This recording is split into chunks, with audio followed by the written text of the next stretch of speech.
মুম্বাইত এনচিপি নেতা শৰদ পাৱাৰক সাক্ষাৎ অখিল গগৈৰ পাৱাৰৰ কন্যা তথা সাংসদ সুপ্ৰিয়া সুলেৰ হৈতেও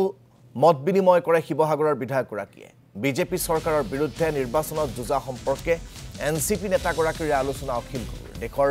ভূমি সংস্কাৰ তথা কৃষি বিপ্লৱ সম্পৰ্কেও বিধায়কগৰাকীয়ে মত বিনিময় কৰে শৰদ পাৱাৰ আৰু সুপ্ৰিয়া সুলেৰ হৈতে ইফালে অখিল গগৈৰ মুম্বাই ভ্ৰমণ সন্দৰ্ভত প্ৰতিক্ৰিয়া মুখ্যমন্ত্ৰী ডক্টৰ হিমন্ত বিশ্ব শৰ্মাৰ জুবিন গাৰ্গৰ উপজা দিনত সোঁৱৰণ কৰাৰ পৰিৱৰ্তে অখিল গগৈয়ে মুম্বাইত বহি থকা বুলি কটাক্ষ মুখ্যমন্ত্ৰীগৰাকীৰ অখিল গগৈক মঙলবাৰৰ দিনটোত অসমত কোনেও কিয় দেখা নাপালে বুলিও প্ৰশ্ন ডক্টৰ হিমন্ত বিশ্ব শৰ্মাৰ বুজি পাই গ'ল এতিয়াতো সব পলালে কোনো নাই এতিয়াতো সব খালি হৈ গ'ল এতিয়াতো সব পুৰণা হৈ গ'ল আজিতো এইবিলাক সব গ'ল মানুহে বুজি পালে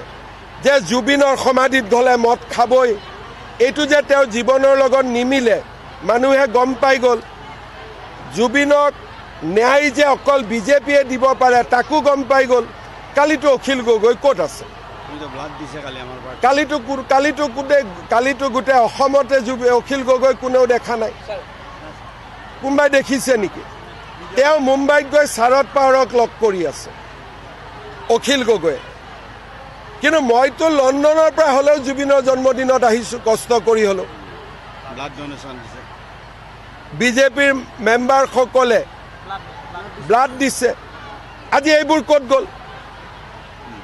জাষ্টিছ ফৰ জুবিন বুলি অসমত যিসকলে চিঞৰ বাখৰ কৰি আছিল যোৱাকালি দিনটো তেওঁলোকে কি কৰিলে